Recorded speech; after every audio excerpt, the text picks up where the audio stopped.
जय श्रीमन नारायण। जो टिप्पणी मैं देने जा रहा हूं वह रामानुज दास श्रीमन गट्टू वेणुगोपाल स्वामी द्वारा दी गई है। अध्याय 11 विश्व रूप समदर्शन योग श्लोक 12।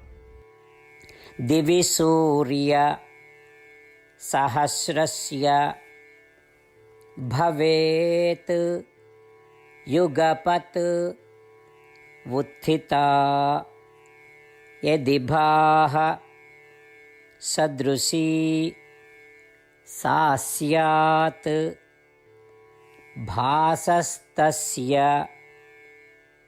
महात्मनः। ओम। गीताचार्य श्री कृष्ण परमात्मा अर्जुन सहित हम सभी को विश्व रूप समदर्शन योग सिखा रहे हैं। इसी क्रम में संजय धृतराष्ट्र से कह रहे हैं, हे राजा धृतराष्ट्र, यदि एक साथ हजारों सूर्य आकाश में आते हैं तो उन हजारों सूर्यों की चमक संयुक्त रूप से श्री कृष्ण परमात्मा के ब्रह्मांडीय रूप की चमक के बराबर नहीं होती। इस प्रकार संजय धृतराष्ट्र को श्री कृष्ण परमात्मा की अविनाशी एवं अकल्पनीय तेजस्विता का, उनके विश्व रूप का आनंद पूर्वक वर्णन कर रहे हैं। आइए हम श्री कृष्ण परमात्मा से प्रार्थना करें कि वे हमें सभी कल्पनाओं से परे प्रकाश का अविनाशी किरण, ब्रह्मांडीय रूप का आनंद लेने की क्षमता और योग्यता प्रदान करें। साथ ही आइए हम इस संपूर्ण ब्रह्मांड में हर जगह श्री कृष्ण परमात्मा की उपस्थिति को महसूस करने का प्रयास करें। श्री कृष्ण परमात्मा या श्रीमन नारायण के प्रति समर्पण करके अपने जीवन को सार्थक बनाने का प्रयास करते हुए आइए हम संजय के शब्दों को श्लोक के रूप में दोहराने का प्रयास करें। दिवि सूर्य सहस्रस्य भवेत् युगपदुत्थिता यदि भाः सदृशी सा स्यात् भासस्तस्य महात्मनः। श्रीमद् भगवद गीता का संपूर्ण सार श्री कृष्ण परमात्मा द्वारा अध्याय 18 श्लोक 65 से 70 में 8 कार्य करने के लिए दिया गया है। श्री कृष्ण कहते हैं, मुझे वे लोग पसंद है जो इन 8 बातों का पालन करते हैं। मैं उन भक्तों की हर प्रकार से रक्षा करूंगा।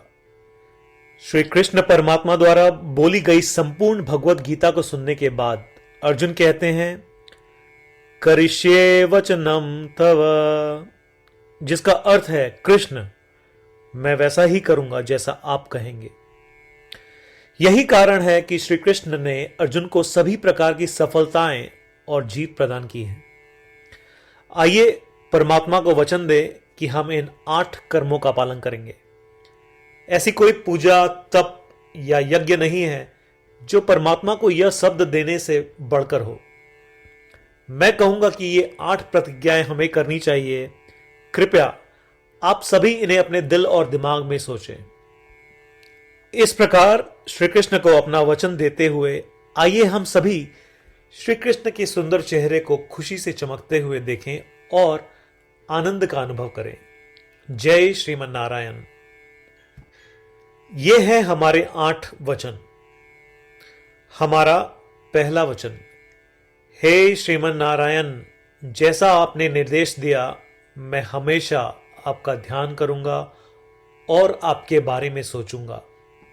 हमारा दूसरा वचन, हे श्रीमन नारायण, जैसा कि आपने सलाह दी मैं हमेशा आपका भक्त रहूंगा। हमारा तीसरा वचन, हे श्रीमन नारायण, मैं अपने सभी कार्य आपकी सेवा के रूप में और आपकी संतुष्टि के लिए करूंगा। हमारा चौथा वचन, हे श्रीमन नारायण, जैसा कि आपने अनुसरण करने के लिए कहा था, मुझे पूरा विश्वास है कि मैं आपका हूं और मैं हमेशा अपने हाथ जोड़ूंगा और आपको नमस्कार करूंगा। हमारा पांचवा वचन, हे श्रीमन नारायण, मुझे आपके शब्द मामेकम शरणम व्रज